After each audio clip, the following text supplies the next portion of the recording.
SB best টিউশনে সবাইকে স্বাগত। আশা করছি ছাত্রছাত্রীরা তোমরা খুব ভালো আছো।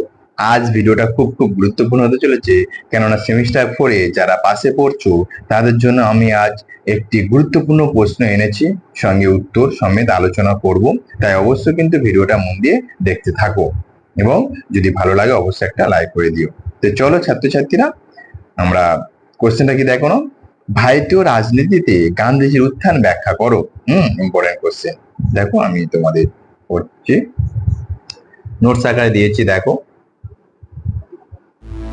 ভারত ইতিহাসে যে সকল ব্যক্তির উজ্জ্বল নক্ষত্রের মতো চিরভাস্য হয়ে আছে তাদের মধ্যে অন্যতম প্রধান হলেন মোহনদাস করমচাঁদ গান্ধী। ভারতীয় জাতীয় আন্দোলনের প্রেক্ষাপটে তিনি যিনি হয়ে উঠেছিলেন মহাত্মা বাপুজি ও ভারতবাসীর প্রিয় নেতা জাতির জনক গান্ধীজি। স্বদেশে আইন শিক্ষার পর কর্মক্ষেত্র হিসাবে তিনি বেছে নেন দক্ষিণ আফ্রিকাকে। সেখানে তার সত্যাগ্রহের প্রথম প্রয়োগ। দক্ষিণ আফ্রিকাতে শ্বেতাঙ্গ বর্ণ বিদ্বেষীর বিরুদ্ধে গান্ধীজি সত্যাগ্রহ আন্দোলনে আংশিক সাফল্যের পর 1915-এর সূচনা পর্বে তিনি ভারতের প্রত্যাবর্তন করেন। তার রাজনৈতিক গুরু ছিলেন গোপাল কৃষ্ণ গোখেল। স্বদেশে প্রত্যাবর্তনের সঙ্গে সঙ্গে তিনি রাজনীতিতে সক্রিয়ভাবে অংশগ্রহণ করেন। গোখেল তাকে দেশের বিভিন্ন অঞ্চল পরিভ্রমণ করে দেশবাসীর অভাব অভিযোগ সম্পর্কে প্রত্যক্ষ অভিজ্ঞতা অর্জন করার উপদেশ দেন। গান্ধীজি ভারতের বিভিন্ন অঞ্চলে ভ্রমণ করেন এবং কংগ্রেস বার্ষিক অধিবেশনগুলিতে উপস্থিত থাকেন। 1914 খ্রিস্টাব্দে পর্যন্ত দক্ষিণ আফ্রিকায় থাকাকালে সেখানে ভারতীয়দের উপর যে নির্যাতন চলত তার বিরুদ্ধে ন্যায্য অধিকার লাভের জন্য 1894-এ নাটালে ভারতীয় কংগ্রেস স্থাপন করেন।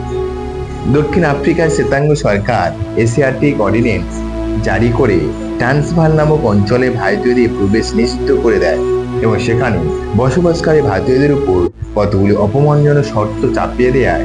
গান্ধীজি এই এশিয়াটিক অর্ডিন্যান্স আইনের বিরুদ্ধে প্রতিবাদ জানান এবং নিষ্ক্রিয় প্রতিরোধ নীতি, যা পরবর্তীকালে সত্যাগ্রহ নামে খ্যাতি লাভ, তা প্রয়োগ করেন।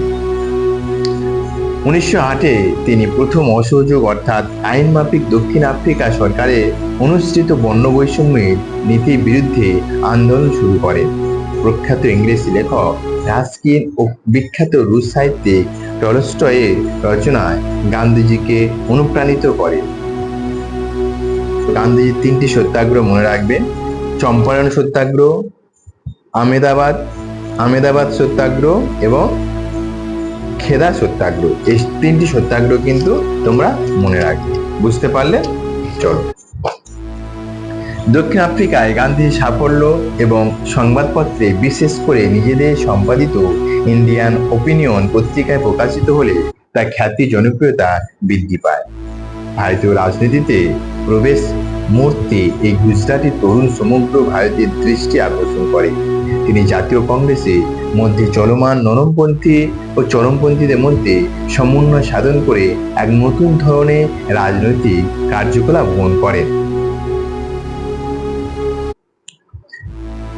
ভারতীয় রাজনীতি ক্ষেত্রে গান্ধীজির অন্যতম স্মরণীয় অবদান ভারতীয় চম্পারণ।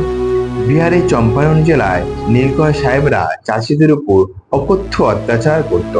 গান্ধীজি ভারতের প্রথম অহিংস সত্যাগ্রহ পরিচালিত হয় তাদের বিরুদ্ধে। এতে তিনি জয়যুক্ত হয়। চম্পারণ সত্যাগ্রহ ভারতীয় রাজনীতিতে গান্ধীজির আবির্ভাব ঘোষণা করল। এরপর তিনি 2টি অহিংস আন্দোলন পরিচালনা করেন: খেদার কৃষকদের পক্ষে এবং আমেদাবাদের কাপড় কলের শ্রমিকদের অনুকূলে। এই 2টি সত্যাগ্রহ জয়যুক্ত হয়। চম্পারণ, খেদা, আমেদাবাদের ঘটনা গান্ধীজিকে ভারতীয় জনগণের ঘনিষ্ঠ সান্নিধ্য নিয়ে আসে। আঞ্চলিক আন্দোলন পরিচালনার পর গান্ধীজি জাতীয় রাজনীতিতে প্রবেশের পথ মুক্ত করলেন এবং সর্বভারতীয় নেতৃত্বের পথে অগ্রসর হলেন। রাওলাট সত্যাগ্রহ কেন্দ্র করে তোমাদের একটু এখানে বলে রাখি, রাওলাট সত্যাগ্রহ কি দেখো, রাওলাট সত্যাগ্রহ মানে কি ছিল? যে সন্দেহভাজন যে কোনো ব্যক্তিকে বিনা পরোয়ানায়, বিনা বিচারে গ্রেপ্তার বা আটক করা যেত।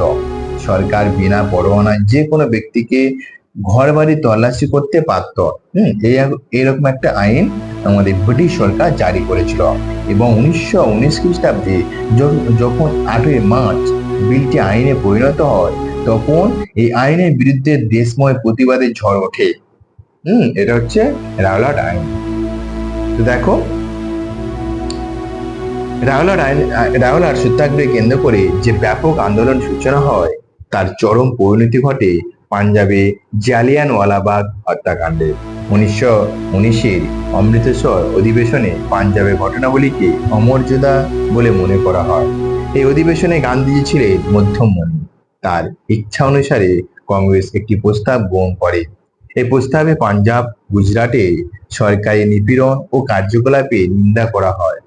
কংগ্রেস সংগঠনে গান্ধীজির বিলম্বে যোগদান করলেও অল্পকালের মধ্যে তিনি কংগ্রেসের অন্যতম শীর্ষস্থানীয় নেতা মর্যাদা লাভ করে। তো দেখে নিলে ছাত্রছাত্রীরা, নোটস দেখে নিলে তোমরা স্ক্রিনশট নিতে পারো। আশা করছি তোমাদের নোটস অনেক উপকারে আসবে। এবং তোমাদের বলে রাখি, এই চ্যানেলে তোমাদের 10 নাম্বার এবং 5 নাম্বারের সাজেশন এবং উত্তর দেওয়া হয়ে গেছে ইতিহাসে।